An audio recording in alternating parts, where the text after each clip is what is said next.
The Twilight Garage podcast is brought to you by The Red Onion, the Bay Area's finest hamburgers, located at 11900 San Pablo Avenue in El Chorrito. Tell them Twilight Garage sent you. Lighters! Casey, do you believe these wonderful, wonderful people are sharing their life with us? What's been up with all the great communications via Twilight Garage? You want to talk about any of that? No, man. Shout out to the viewers. Appreciate you guys. I hear from our producer, Alex, doing an awesome job. He says that some of you guys have gone back and checked out some of our previous episodes. So we appreciate that. Sure enough. Yeah, Thank you. Keep the channel growing. Thank you. It's an honor and blessing to be able to be here with you guys every week. Absolutely, because you are wonderful. You are the future of the research and the interest in this subject. And that's why we're cultivating things, hopefully from the right place, from a good heart. And we're here, unlike some other predecessors of ours that we really respect and enjoy their programs, but in a less combative way. We don't want to fight. We want to be friends, and we want to bring people close so we can share our information and have a good time. Now, one of the most fascinating, I think it would be more of a controversial subject within the Manson community and outside of the Manson community looking in, which is the involvement of the Manson family and the music industry. I find this point amazing, fascinating, and studied. Casey, what do you got? There's a lot of researchers out there that this is their deal, right? They know every song Charlie's ever recorded. They know all these recording sessions that he's done. For me, it's not at the top of my head, but I'm familiar in general, right? Sure. With who in the family had some musical talent, Sure. and what they were involved in. Yeah. I feel the same way. Not an expert. We hope to have our dear friend Jason Hay on the program soon. He's been mired in all kinds of crazy copyright stuff. YouTube is a very, very interesting animal. It'll flip on itself. Some people can get away with a trademark. Just wow, they can bend a trademark and be fine. And then other people will just seem to get hammered. And it's really hard to figure out why. But Jason will be joining us soon enough to help clarify some of these things. In the meantime, Twilighters, there's a real conspiracy that's truly been afoot for more than 50 years. It's a real thing that anchors Charles Manson as a true recording artist, composer, and group leader of a choral folk group that was on the precipice of receiving top-notch, internationally recognized production from an internationally revered and respected producer and recording engineer in the form of Terry Melcher, and actually physically being recorded by one of the greatest studio geniuses of all time. And this is not hyperbole. This is not my opinion. The great Brian Wilson. And these are facts. This isn't David Rogerson frothing off on Charles Manson.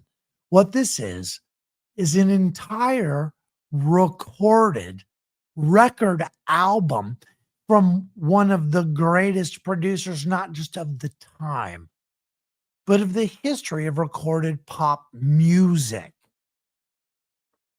Okay, can we say that again? Let this sink in, children. One of the greatest producers and recording engineers in pop music history, in control of his own world-class recording studio, brought Charles Manson into his studio. It wasn't an afternoon. It wasn't Charles Manson freaking out after a few minutes and pulling a knife on somebody and running out. Helter skelter.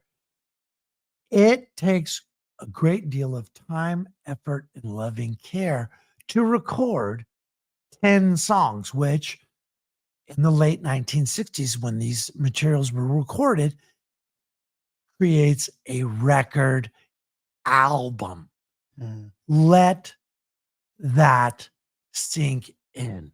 World's most infamous, quote unquote, mass murderer and architect of bloody cult ritual slayings, right? So we have this archetypal person. He's not even human anymore. What do you think I am, Charles Manson? You know what I mean? It's just an easy throwaway phrase. I hollered at my daughter on the playground. She was throwing crazy eyes at me. It came out of my mouth. She's 5 years old. I yelled, cool the Manson eyes, kid. That's how run-of-the-mill saying something psychopathic is Charles Manson, right? We have this person.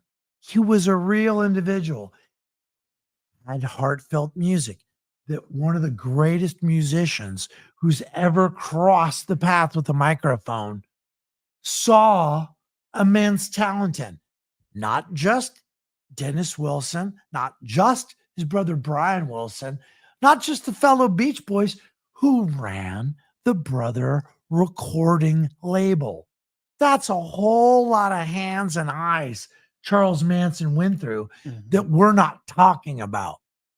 There's a whole record album that was produced by the greatest of all times that has never seen the light of day. Real quick, I want to take the viewers back to the very beginning, right? So it starts with Charlie going to church as a little kid, right? They say that he was belting out these gospel songs in church. Macomb, West Virginia. Yep. And according to Jeff Gwynne, he liked to bang on the piano in grandma's house, you know, and then later on he's in prison in the late 50s and early 60s, right? And federal prison, he meets Alvin Creepy Carpus, a part of Ma Barker's gang. And now let's slow that down. Yep. Creepy Carpus. Okay. Now, for those of our viewers who are not hip to American outlaw culture, Ma Barker, holy hell. Chicago mob. Please just real quick, run her down. So I believe that Alvin Creepy Carpus's role in that mob, Chicago mob, was as one of the brains of the operation. I think he was a smart money guy, really good with, you know, keeping track of the finances, how to embezzle money, how to keep it, you know, on the down low, so the tax man's not after him. And she had a huge reputation that allowed her a lot of movement and egress within the criminal community, which then opened up his ability to take his normal talents financially to an incredibly higher level. So if you think about it, he wasn't some wild, murderous animal. Yeah. He was a smart guy, and he saw a lot in Charles Manson. Yeah. So as legend goes, right, he taught him how to play guitar on what was it, a steel guitar? Yeah. It was a beautiful, much like I have right off screen here, National steel guitar, has a very wonderful resonant tone, just an incredible instrument. And I like Carpus's recollections of Charlie. Do you remember any of those? Like some of the ways that Charlie had approached him? Do you like that? Yeah. Yeah. He actually, even in the 1970s, I believe, after he was out of prison, made some, you know, comments to the I media thought that was about neat Charlie. that Yeah. he Yeah. would actually be queried after all this time by the media. He himself, a legendary historical feature Yeah. and figure that unfortunately, unlike what we're doing here, this is why we do what we do, because we believe in certain elements of this case, but I love Squeaky Fromy, and that's why I'm here. And if someone had done the same for Carpus, imagine how much study could be made off of his character. So Charlie's in prison, sees this wonderful, wonderful man to him, just greatly attractive, wants to play guitar, wants to do all these things, wants to have these worldly experiences in this great criminal. He had just a huge resume and was a legendary guy. So Charlie sees all of this. How attractive could you be? Yeah, and so eventually, when as it got closer to Charlie being released in 1969, he got transferred from McNeil Island up in Washington down to Terminal Island down by San Pedro, Long Beach area, right? And it was while he was there that he met this other very notorious individual, Phil Kaufman. Ooh, buddy, Now, the Phil road Kaufman mangler. also was involved in the music industry and saw, took a liking to Charlie's talent. And he told him, he said, I have a guy to hook you up with when you get out named Gary Stromberg.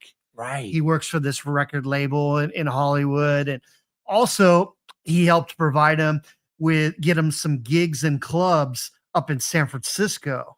So when Charlie got out in the spring of 67, right? He's up there, and allegedly he played some, one night gigs at some of these clubs.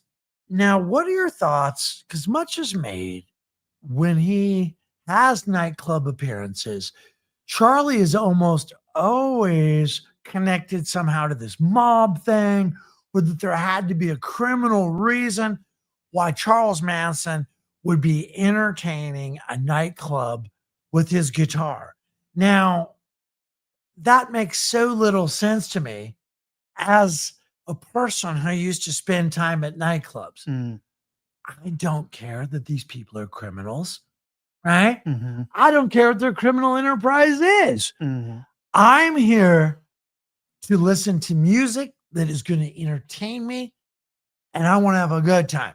So ultimately, if Charlie was being employed at a nightclub, I think less of it is being some sort of mob connection or some favor he was owed through prison, but more like, hey, the guy picked up some talent and was actually kind of a lively performer. Do you agree with that? Or absolutely, they might have been mob owned or run clubs, as are most of them still. Yeah, I don't see really the connection with Charlie and the mob in that way. Right. I do think it's pretty cool if you look at the correspondence between him and his parole officer during that period, and also the correspondence between the parole officer and Washington, D.C.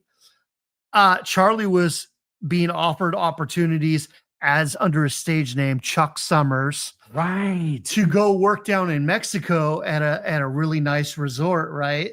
And according to his parole officer, he actually could sing in Spanish and knew like a lot of these Latin songs. Okay, now could we please just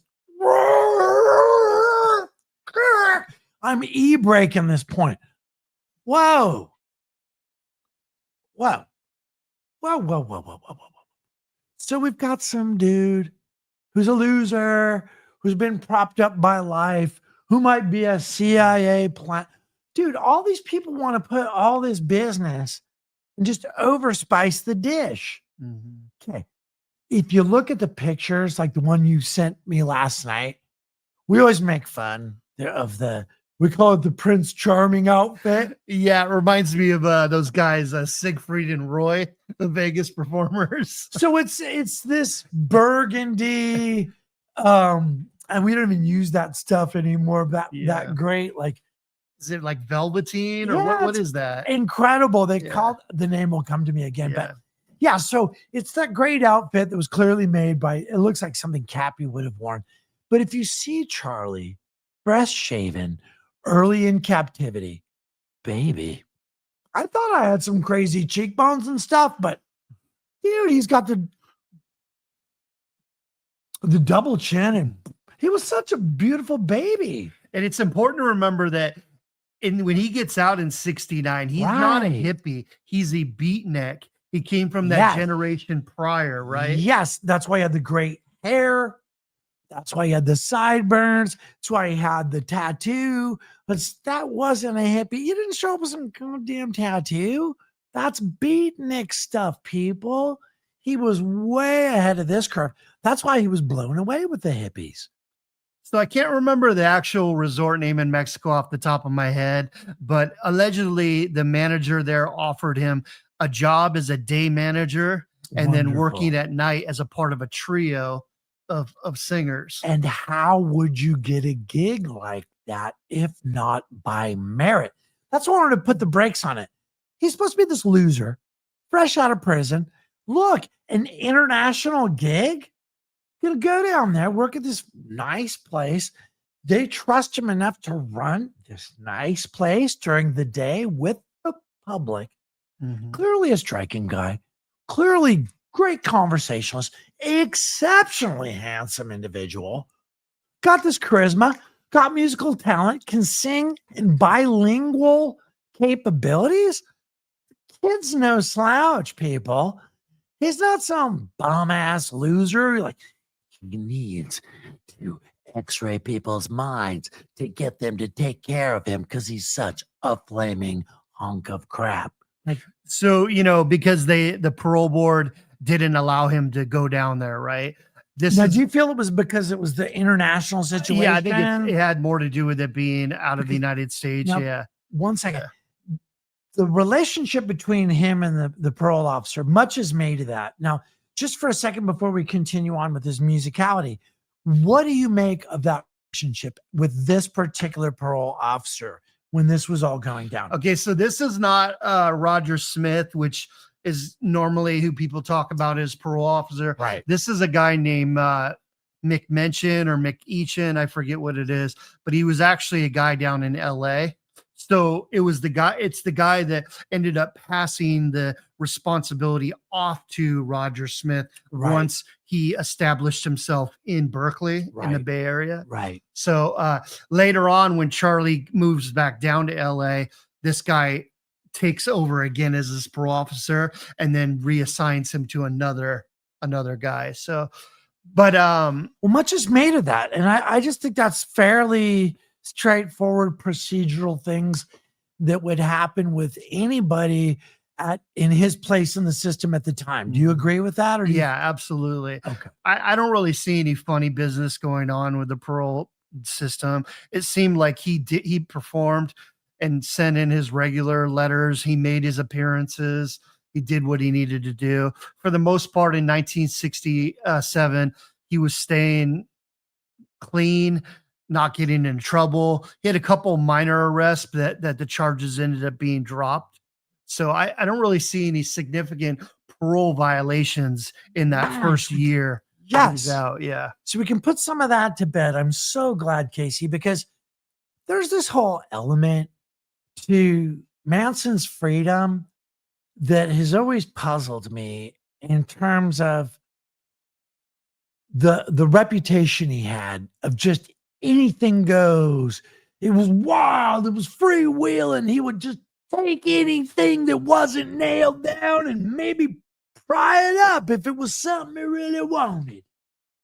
And if you think about where he was coming from, what the influences were outside, what the rewards were versus the work he was having to put in, right?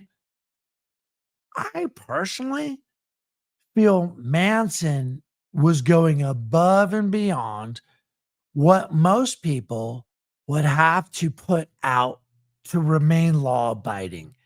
I think he was law-abiding and then some for who he was.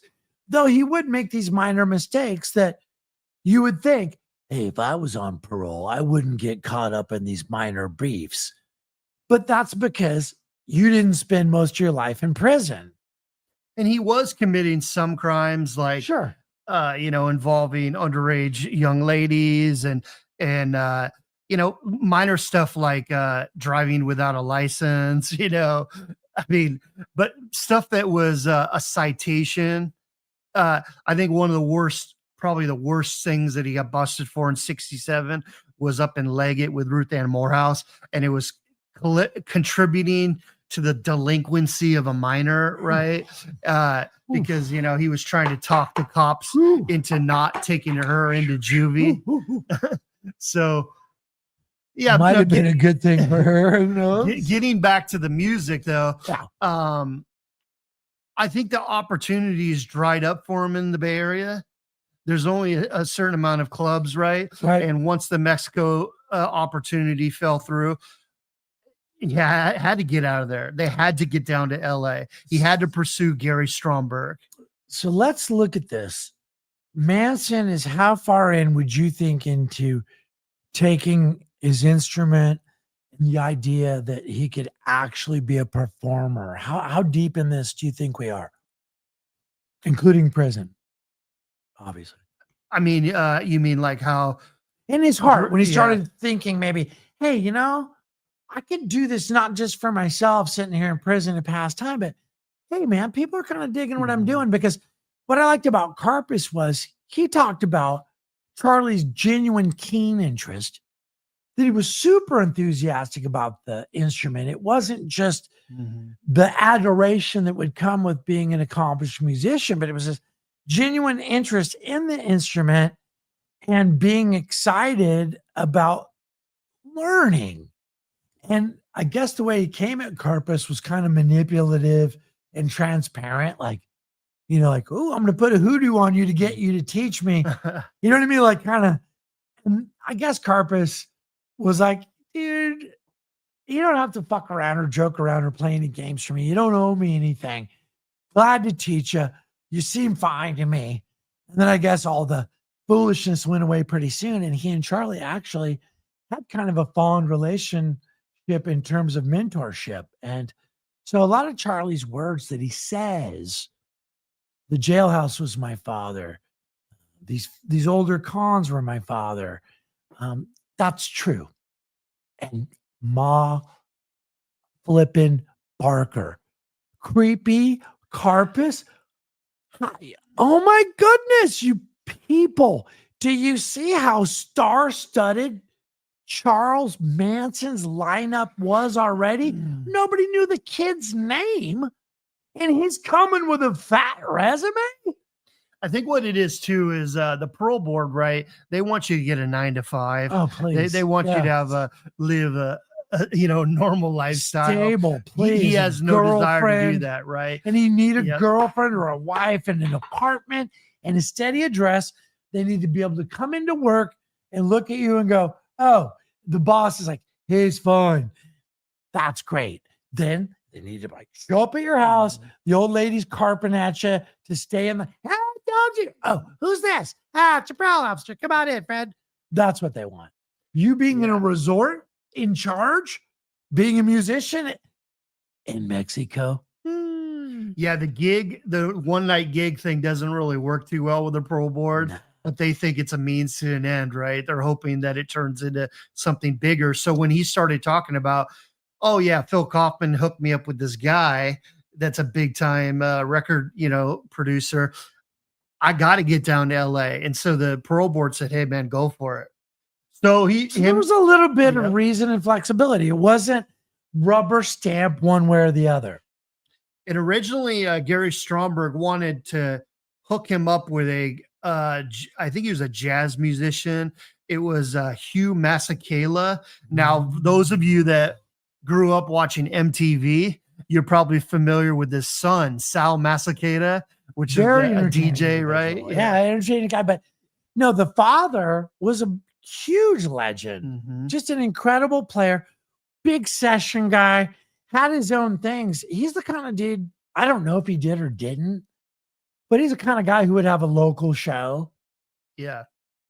He's the type of guy that I could see leading the band on one of these late night shows. That's what I'm saying. Like he could either host a show or be the musical host of a show, or been the guy locally in LA, Twilighters, please research this because, he probably had at least a regular gig at the Lighthouse there in Hermosa Beach. If he didn't have, like a Sunday night regular thing, I'm feeling he did a lot of that around the area. But for Charlie to be involved with Masticata, again, it speaks to the actual talent.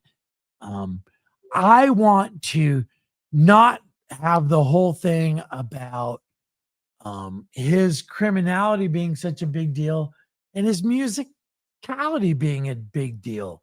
And I think that Masakela was more of he was such a professional working with somebody like Charlie, which was much more laid back, and improvisation. Yeah. And I mean, Charlie obviously had a problem race wise with it. Didn't believe that they should mix the sounds and the, races together. Yeah. There was a certain element. I don't really see it being, I don't think it would have been a good fit by any means, but it was a nice offer. Now, Stromberg also wanted to get Charlie into some film work as well. He wanted to put him in a couple movies and stuff. Well, slow it on down.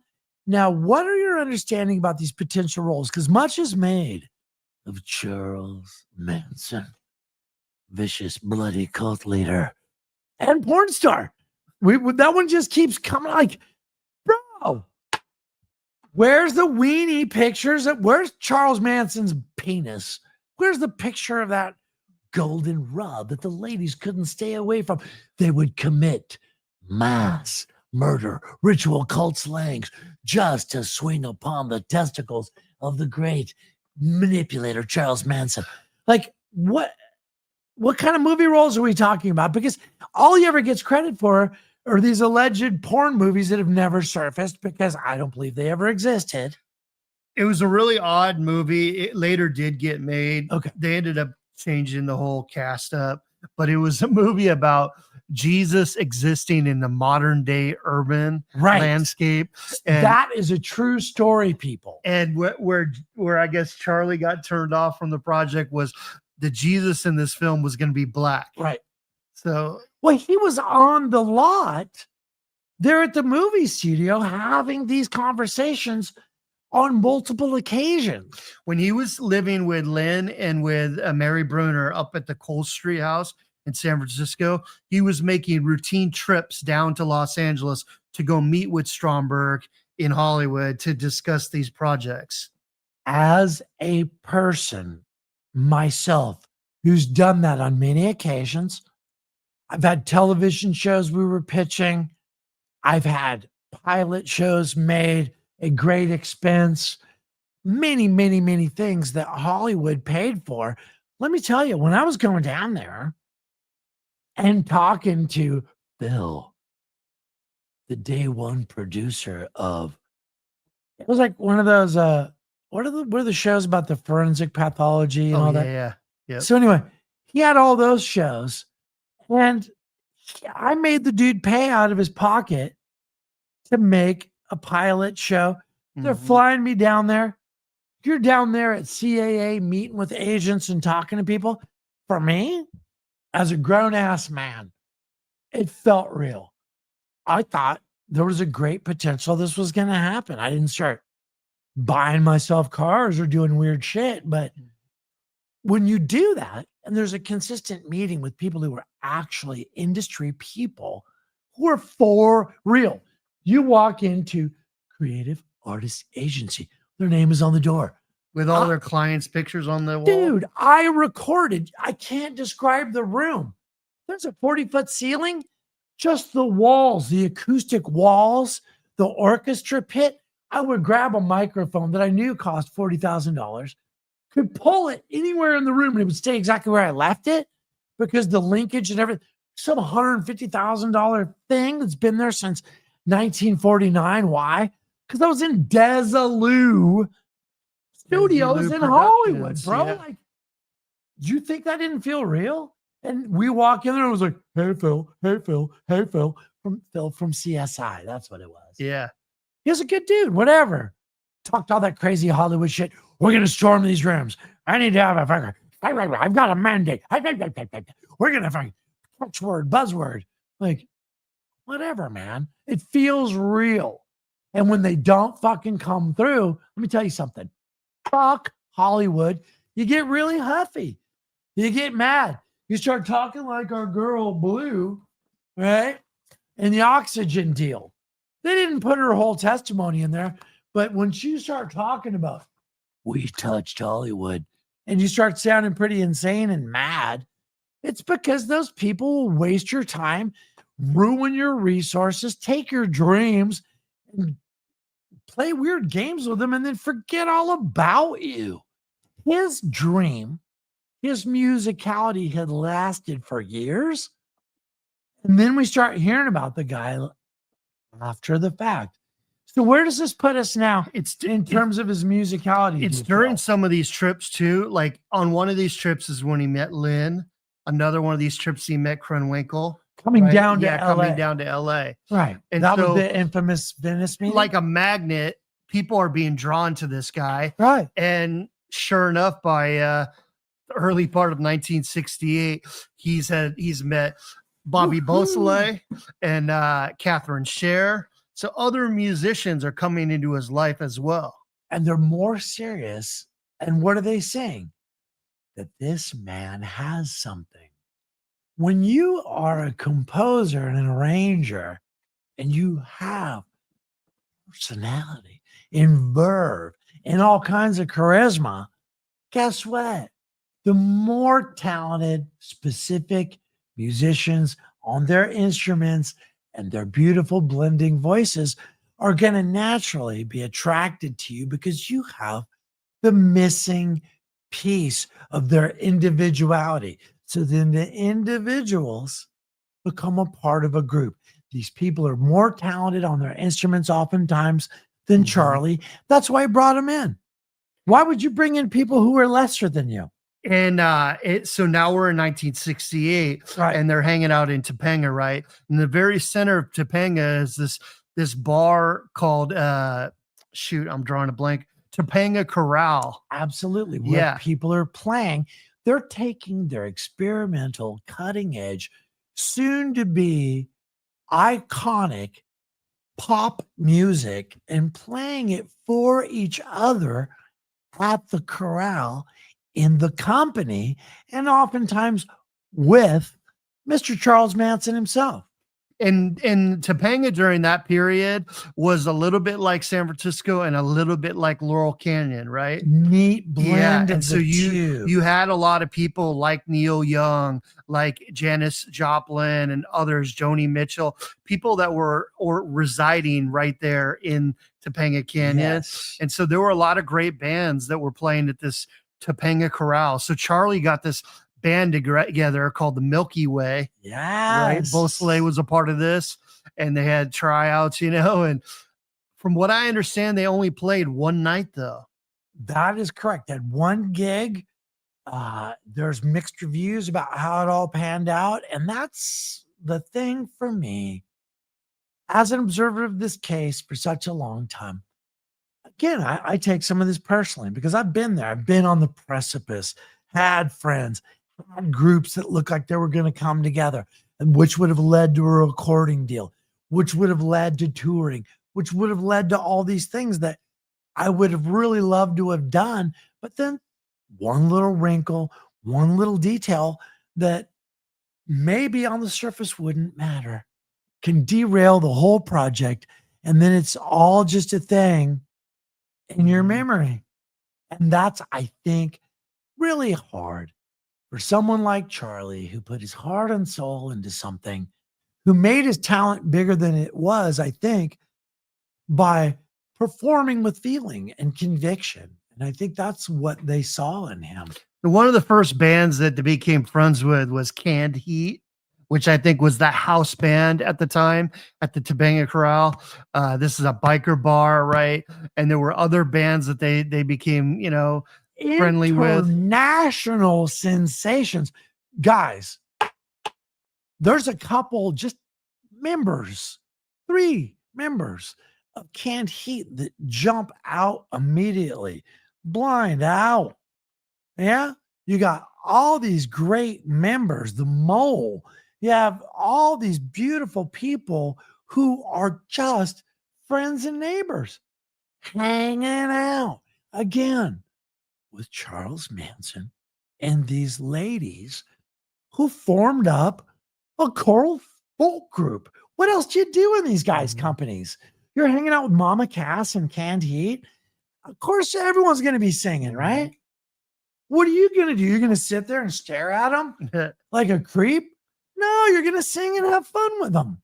So in our next episode with my friend here, Dozer David Rogerson, we're going to get into the family and them developing the music at Spawn Ranch. And even later, we'll go into 1969 and even into the prison days, and Charlie continuing this musical career. The Odyssey. So, I'm very fascinated with the album Lies.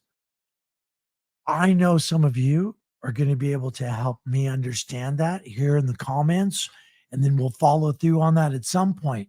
But in the meantime, just the timing of it and how they were able to have it at the trial and all these different things were never quite clear to me. So I texted somebody last night and got a few clarifications so that I could stand up to conversing with you. So thank you so much for joining us, Twilighters. If you've got more information on this musical journey of Charles Manson and the family, please come out of the woodwork. Researchers who I am not even that familiar with, our friend Paul, who I'm starting to get to know a little bit. What? All these different people with all this love and experience on the case. Please come back. Come back to us. We love you and we thank you. Even those that maybe are not the biggest fans of the show, we're still glad to have you. And